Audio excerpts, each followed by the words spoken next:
തൃശൂർ ചേലക്കര നാട്ടിൻചിറയിൽ നിയന്ത്രണം വിട്ട കാർ റോഡരികിലെ മതിലിനോട് ചേർന്ന് സ്ലാബിലിടിച്ച് അപകടം. കാൽനട യാത്രികൻ രക്ഷപ്പെട്ടത് തലനാരിഴയ്ക്ക്. അപകടത്തിന്റെ CCTV ദൃശ്യങ്ങൾ 24 ലഭിച്ചു. ആ ദൃശ്യങ്ങളിലേക്ക് ആദ്യം.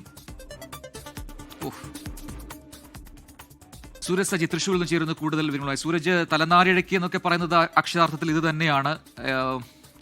നടുക്കം ഉണ്ടാക്കുന്ന ദൃശ്യങ്ങളാണ്. ഒരു ക്ലോസ് രക്ഷപ്പെടൽ എന്ന് പറയാം. എന്താണ് അവിടെ സംഭവിച്ചത്? നിയന്ത്രണം വിട്ടത് എങ്ങനെയാണ്? അവിടെ നല്ല മഴയുണ്ട്, അങ്ങനെ സ്ലിപ്പ് ചെയ്ത് വന്നതാണോ കാർ? പ്രജിൻ, ഈ മേഖലയിൽ നല്ല മഴയുണ്ടായിരുന്നു. വാഴക്കോട് പ്ലാഴി സംസ്ഥാന പാതയാണ്. ഇവിടെ ഈ വഴുക്കലിൽ റോഡിലുണ്ടായി മഴ പെയ്ത് ഉണ്ടായ വഴുക്കലിൽ കാറിന്റെ നിയന്ത്രണം നഷ്ടമാകുന്നു. പക്ഷേ ഈ സമയത്ത് തന്നെ ആ വഴിയാത്രക്കാരൻ റോഡ് മുറിച്ച് കടക്കുകയായിരുന്നു.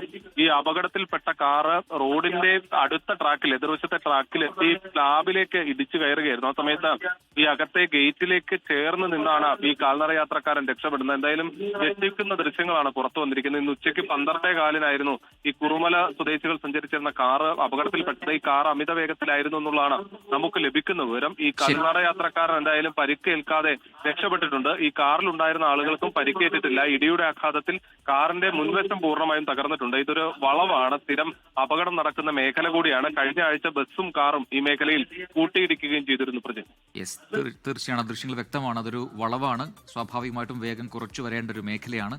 അവിടെയാണ് ഈ അമിത വേഗത്തിൽ ഈ കാർ എത്തിയത് എന്നതും ദൃശ്യങ്ങളിൽ വ്യക്തമാണ്. എന്തായാലും യുവാവ് പരിക്കേൽക്കാതെ രക്ഷപ്പെട്ടു, തലനാരിഴയ്ക്ക് എന്നുള്ളതാണ് ആശ്വാസമാണ്. സൂരജ് സജിയാണ് വിശദാംശങ്ങൾ നൽകിയത്. ലോകത്തെവിടെയായാലും ഏത് സമയത്തും 24 വാർത്തകളും ഓഗ്മെന്റഡ് റിയാലിറ്റി പാക്കേജുകളും എക്സ്പ്ലെയിനറുകളും വിശദമായി കാണാൻ ഞങ്ങളുടെ YouTube ചാനൽ നിങ്ങൾക്ക് സബ്സ്ക്രൈബ് ചെയ്യാം.